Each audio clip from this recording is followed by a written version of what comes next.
Hey guys, welcome back to Honey in the Rock, episode 101. I'm Sophie, and this is my new friend Josie. Thank you for coming on. Hi, I'm Um, Josie. yes. So tell us a little bit about yourself so we can get to know you here. Um, I am 20 years old. I am from Tampa, Florida, and I am a college student at Samford University, up in Birmingham, Mm, Alabama, and wow, I'm the creator and founder of Confetti Cake Project. so fun. So she's going to tell us about Confetti Pick Project here in a minute. Um, but are you a sophomore or junior? I'm gonna be a junior, so I just finished my Okay. sophomore year. Yes, so fun. Um, so she's going to tell us all about Confetti Break Project, which is how I found her. I was on Instagram and it popped up, and I just started looking into it, and I was like, "This is so incredible, um, and so like needed and necessary." And so I'm excited to hear more about it. But first, will you dive into your testimony? And I'm sure that'll lead up a little bit until why you started this project. So you can start with your testimony, and you can start wherever in your story that you would like. Yeah. And it's funny because it totally does go into Yes. why I started Confetti Cake Project, and I've had so many people come up to me and be like, this doesn't just start out of nowhere. Like, tell me Mm, your story. And I'm like, great. yeah. Because I'm so open about it and I've always loved Mm, sharing it. But yeah, I grew up in the faith, grew up knowing Jesus, not intimately, but I knew who he was. My family went to church, all the things. And I was saved and baptized at age 8, which is so exciting. And I'm very, very, very blessed to say that that happened, because I know that's not a lot of people's story.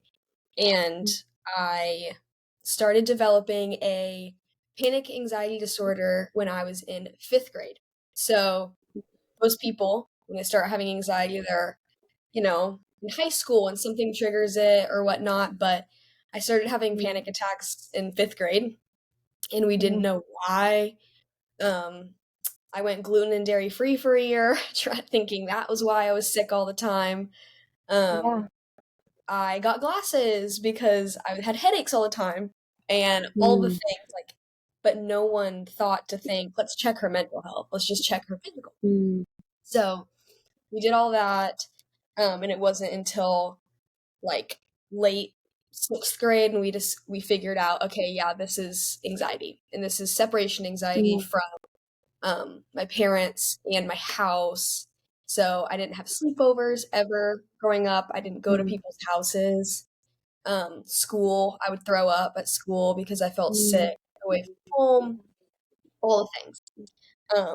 And we didn't know any better. We didn't know what to do. We were like, like, what do we do?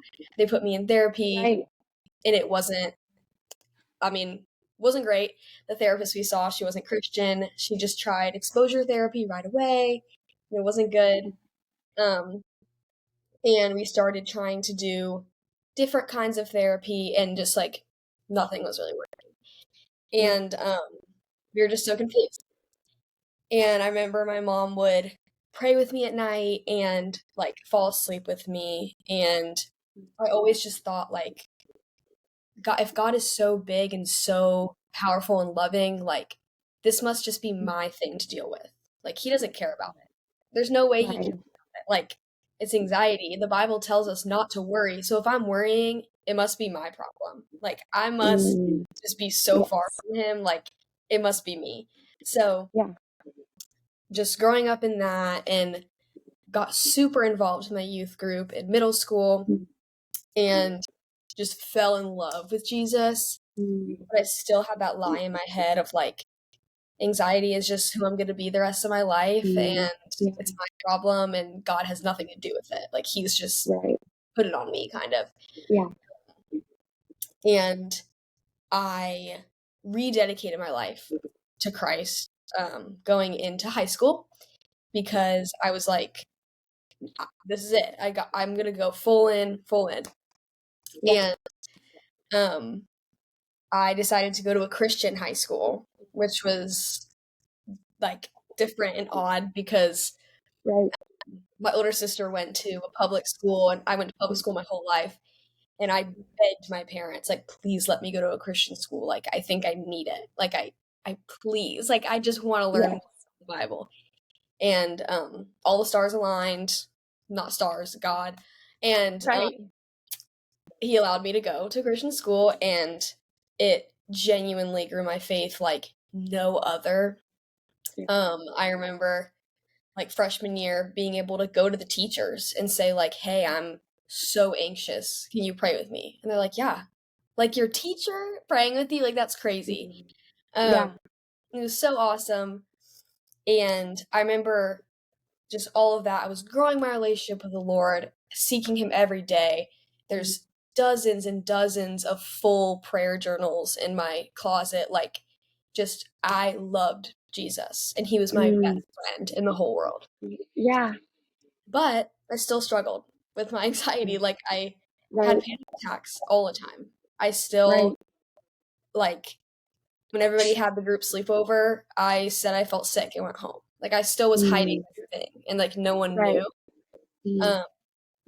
And I kind of tried to, like, tough it out. I tried to be, like, just, like, memorize the verse, like, "Fear not, I am with you," and just try to ingrain that in my head. And I'm like, if I get it, then maybe it'll go away. If I understand it, it'll go away, And Right. kind of just white knuckled it for so long. And so I knew the Lord so well, loved him, and I was probably like closest I've ever been to him. And going into my senior year of high school, I fell so hard. I went on a family trip and I got really sick because I was mentally sick, and like my family, like we didn't recognize me. Like I was just shaking the whole time, throwing up Yeah. my food.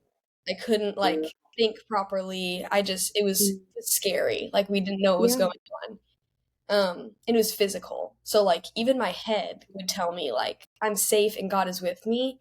My physical body was like shaking, and I lost so much weight. I couldn't like just couldn't do anything. And so I remember my parents kind of sitting me down and they were like, "Okay, you're either gonna go home and go get help, or you're gonna go to the hospital. So decide like which one you're gonna do." Um, and I thought that getting help meant I wasn't trusting God. So I was against that. I was like, "What do you Right. mean help? Like God's my help. Like God's literally my help. Why would I go see someone?" And they're like, Right. "Well, God created those people, and he created therapists, he created counselors, he created doctors. Just like if your leg was broken, you weren't just gonna say like, okay, let's just wait for God to heal it. Like, Right. Right.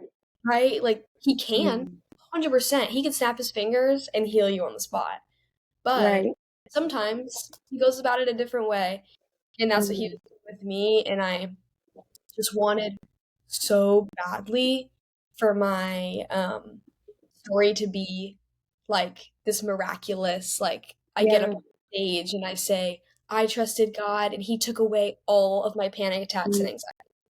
That's what I Right. just dreamed my life would be. I Yeah. dreamed that would be it. I was so close to the Lord. I was the chaplain of my Right. school. I was, like Right. leading everyone. Why am I falling? Why am I the one who can't control my thoughts? I'm so confused. Right. And so we get home and I go to the doctor. I go to a wonderful Christian counselor who I still see. Like I'm seeing her tomorrow. Like she's awesome. Yeah. And she looked at me and she was like, like I don't know if anyone's ever told you this, but sometimes like there's chemical imbalances in our brain. And Right. sometimes there's wrong pathways. If your brain has been thinking this neural pathway for the past 12 years, then it's ingrained in there. And it might take Right. 12 years to uproot. Like it might take Right. Yeah. so long. Like, Yeah. so let's do it kind of thing. And Right. I remember her saying, that she's like, there's a reason that this started when you were in 5th grade. Like, I think we went through my family. And she's like, do any of your family struggle? And I'm like, yes, actually, starting with my grandmother. Like, they all have it, kind of thing. Yeah. Right. And she's okay, so it's genetic, like all the things, like it was all adding up. Yeah. Um, Mm. and so once I started seeing a counselor, and once I Yeah. started on anxiety medication, my life Yeah. turned around. And it was a huge prayer I prayed for so long, asking the Lord if medication was okay, because I was so Mm. scared. I had so many people tell me that, like, medication's not trusting the Lord and all the things. Right. Yeah. And I remember the Lord, like, speaking to me and whispering in my ear and being like, well, our world is broken. Our world's very Yeah. broken, and you weren't created to think like this, but sin did this to your brain, and let's fix Right. it. Do it. Like, Right. come to me and I'll heal you. Yeah. Yeah. So I'm a firm believer in that, in Mm. getting help, and Yeah. all the things, getting Christian, wonderful help, because there's a Right. lot of it that's not from the Lord, Right. but seeking out Christian biblical help. Right. So I'm so that, encouraged. Yeah. I'm so encouraged by a lot of my story is very similar. Mine didn't happen quite that young of an age, but a lot of the same thing of like, oh, I can fix myself. And it wasn't actually me thinking I could fix it. It was like, oh no, but God will fix me and I'll give him the glory. And just like what you said, 100%, God can heal us. And, but we also can use the resources he's provided. Like I heard somebody say, like, if you were going to jump out of an airplane, would you just say God's going to protect me? It's like, well, obviously you're going to use a parachute. right, And so it's like, well, obviously I can use a Christian therapist and I'm on anxiety and depression medicine right now. Like, it's not that I don't believe God is big enough to heal me. It's using the resources that he's provided, and also staying in his word and staying in community with his people. But using these resources to be able to get to a place where I can actually love him and serve him well. oh Because my gosh, for me personally, and I'm sure for you too, like when I was always having anxiety attacks and literally overcome with anxiety, like I wasn't serving him and loving him and trusting him well because my mind was fully captivated with something else. I mean, and I also like how you said, like, when you started following Jesus, like pursuing him, it wasn't that your problems went away. And I think that's something that I'm reminded of daily. It's not, we never have arrived. We won't have arrived until we get into the gates of heaven. And so it's that sometime we're still going to have struggles. We're not going to get to the point of this walk with Jesus that's like, you won't ever struggle with anxiety again, or you won't ever struggle with depression again, or you won't ever struggle with anything again. It's like we're still going to struggle with these things. It might not be a daily battle, but it's not that once we start following Jesus, we get to a point where he's like, good job, you've earned it. Now there's yeah, no more. It's like we don't get to that point that we can trust him in the midst of this like mental battle almost, and give him the battle and surrender the battle to him and just like let go of the control of like, I can fix my mental being. I can fix this if I pray harder, if I read right, my Bible more. It's like, no, actually, let me look and see. We live in a broken world, just like what you said. But right, how can I make this situation that I'm in glorify him? And so giving him back the glory. And that sure seems like what you're doing. That's what I pray to do every day too. Of like, okay, this is the brain God has given me. I can get help for it to learn how to use this brain well. right, But then how can I use my brain, how it's wired, to glorify God? And then that's when fruit is going to come. And so I'm just really encouraged by your story, and how it's like, it's not that you're not trusting God enough. It's not that God doesn't want to fix you. It's that he can heal us, but we also can use the resources that he's provided. And in that, we can continue to trust him every day, but it's not striving to trust him enough to be healed, because right, we weren't promised that this is going to be easy. But then like looking and seeing how our struggles we can turn to use to glorify him and honor him in that. So Thank you for sharing that. I'm just like actually just like so encouraged. So where where was Confetti Cake Project born from? Obviously from your story, but how did that come about? And then for the people who don't know, what is it? Yeah.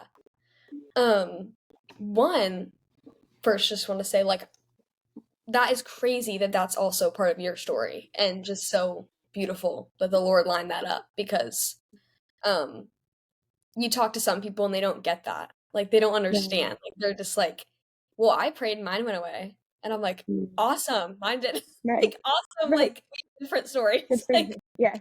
Yes. and they don't understand, it's just crazy. But so that's just so divine and beautiful. I just wanted to Right. that. Yes. But And yeah, like one last thing is like it doesn't have to control you. Like it yeah. can be I like at the beginning of like how you're like, it's not who I am. Anxiety is not who we are. Your mental health is not who you are. But you can use it.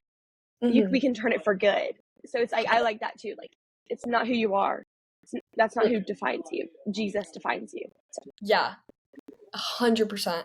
Like, so good. Oh, um, but yeah, it was born out of, so going into my senior year of high school, when everything was going crazy, I got the help and everything smoothed out. And I was like, wow, is this how normal people like think? This is awesome. Like, oh my gosh.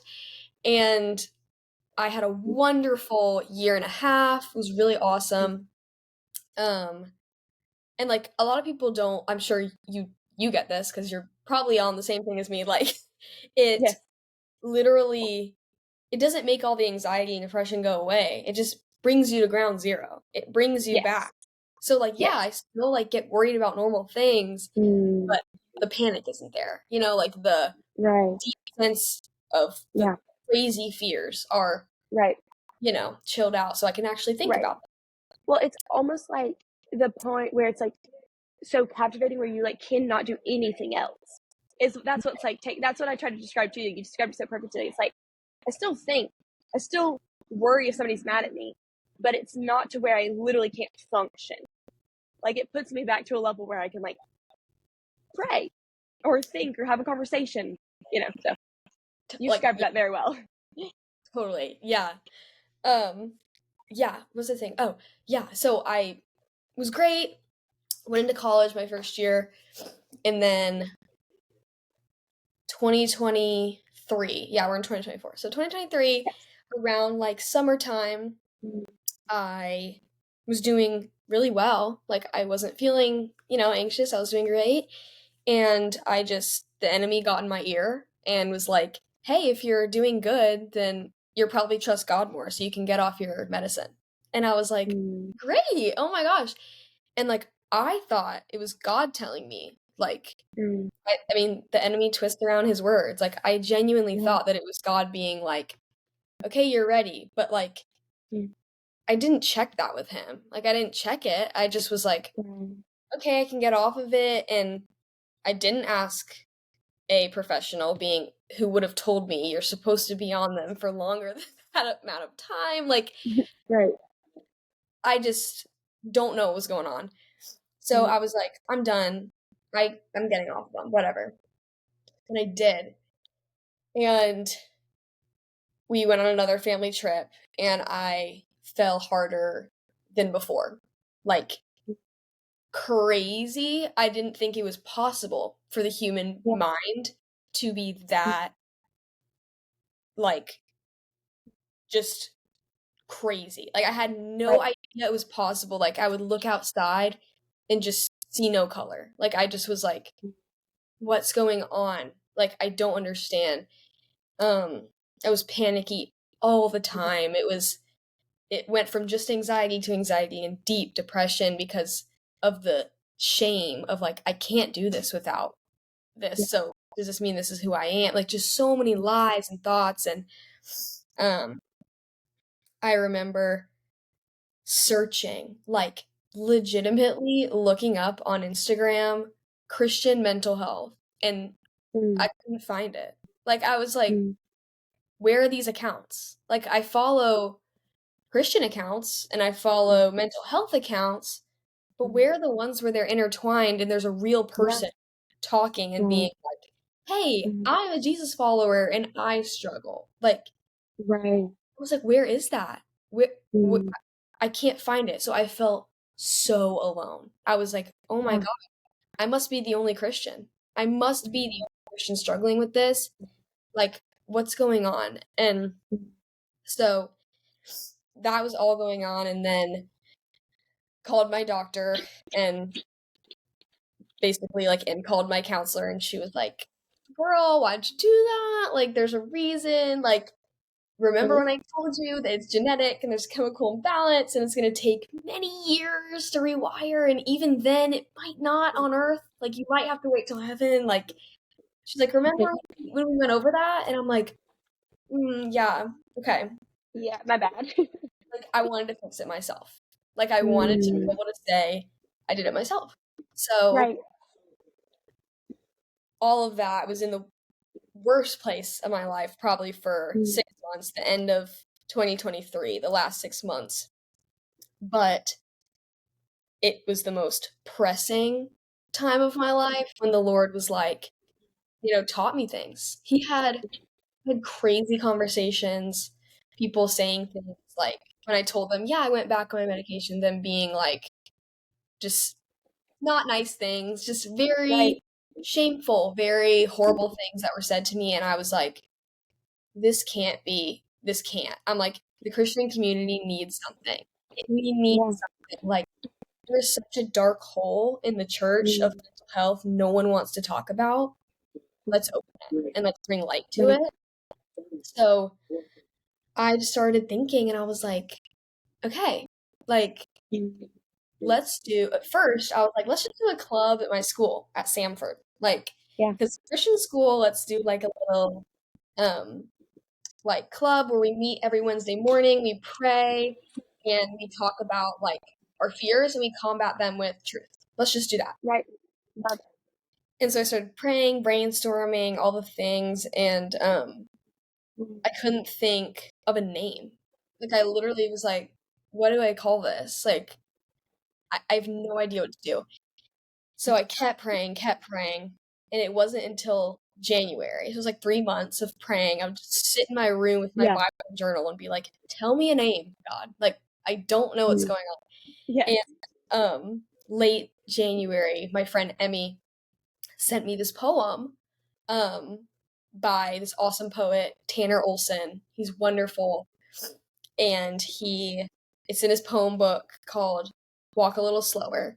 And the poem's called Stay. And it's about suicide and depression. And the last line of the poem says, and stay for tomorrow, and maybe tomorrow we can have some confetti cake. And I remember I read that and I just started hysterically crying on the spot. Like, that's it.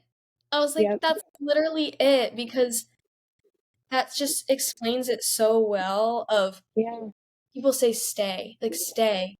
Okay, why am I staying? Like, something simple as confetti cake being like, stay for the blessings that the Lord can give you and taste and see that the Lord is good. Bringing it back to Psalm 34:8, like, in Psalm 34, David was depressed. David was legitimately depressed in the Psalms. He still made out the words, but I've tasted and seen that the Lord is good. And so that's where it all, like, sparked, and I was like, okay.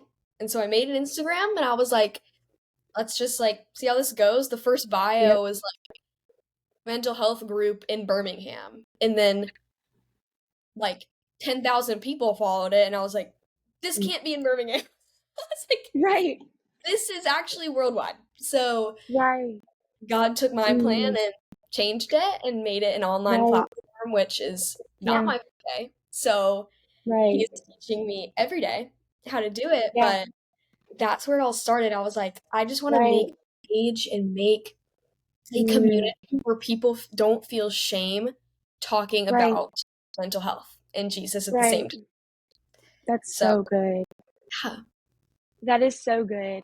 A lot of my story, so when I started the podcast, a lot of it looked a lot like that, of like saying, like, I feel like I'm the only Christian girl that has depression and anxiety, which is so funny because we're both saying that at the same time. It's like, well, no, look.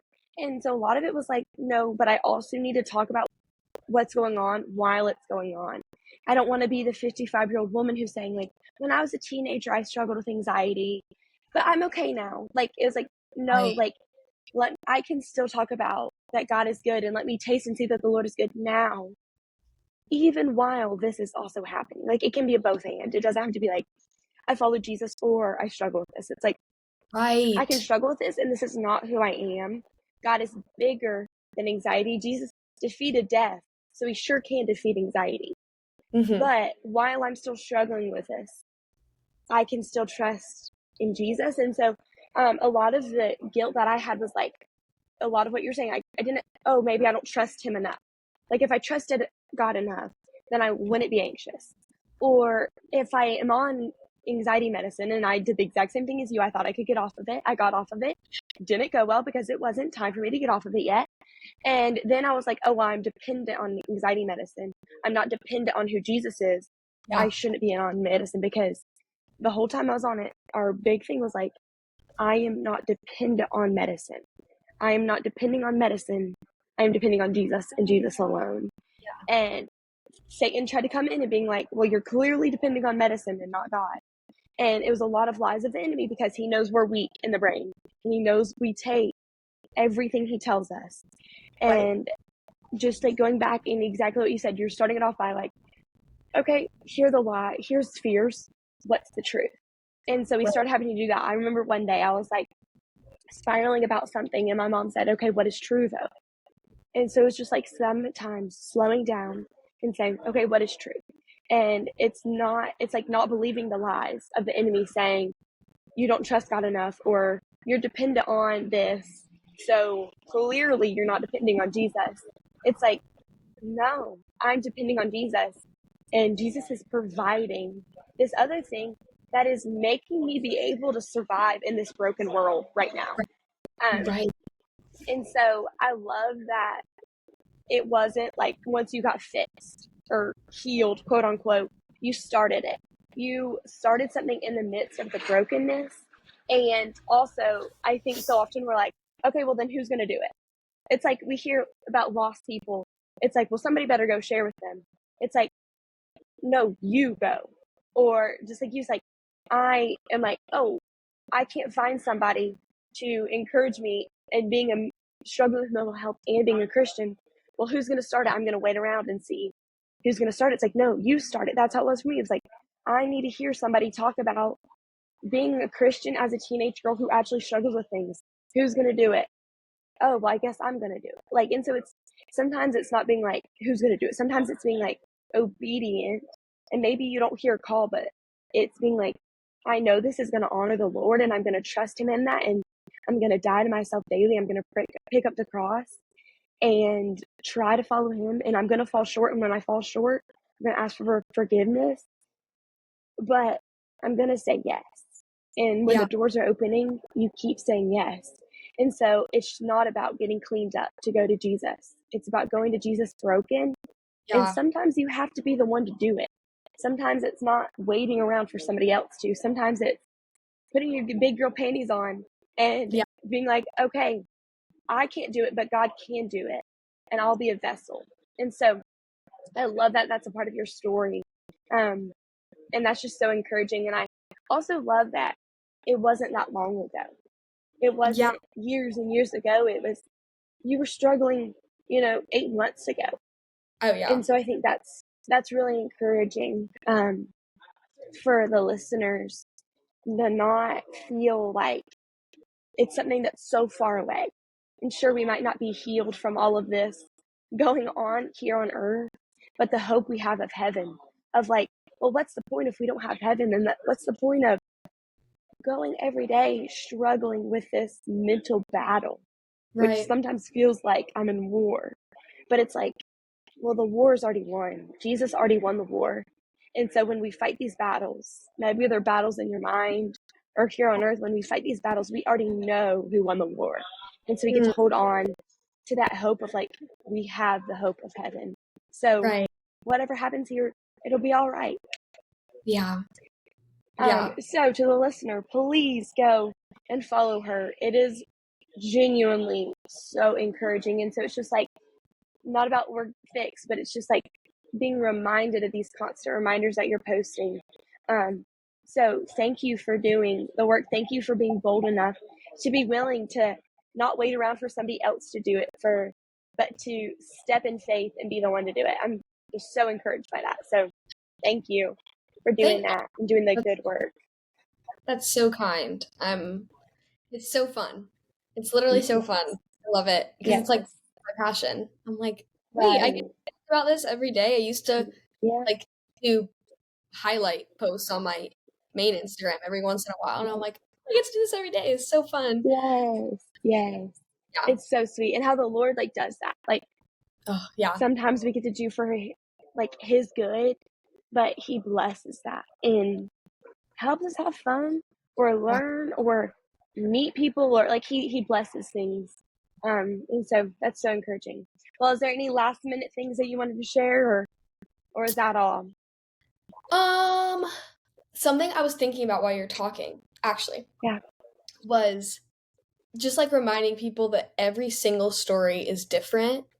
And like, just because me and Sophie are on here saying like that our help came from counseling and medication and the Lord and all the things, like I've had people come up to me and say, medicine made me sick, I can't use it. And I'm like, okay, then they have other things, you know, like the Lord has so many resources. And if God took away the medicine today, He'd be able to sustain us, you know, like He has a plan. And He knows exactly what we need at all times. And right now, this is what the cup He has. You know, this is the cup He has for us. So, reminding people that every story is different. And just because one person says, oh, I memorize the scripture and that's what helps me. Great. Try that. If it doesn't work, try something else. You know, try something else that the Lord has.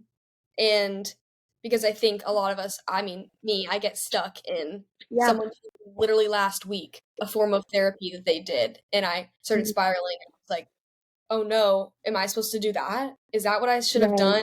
And then I'd be fully healed if I did that. Like, it's a journey. Everyone's on a journey. It is.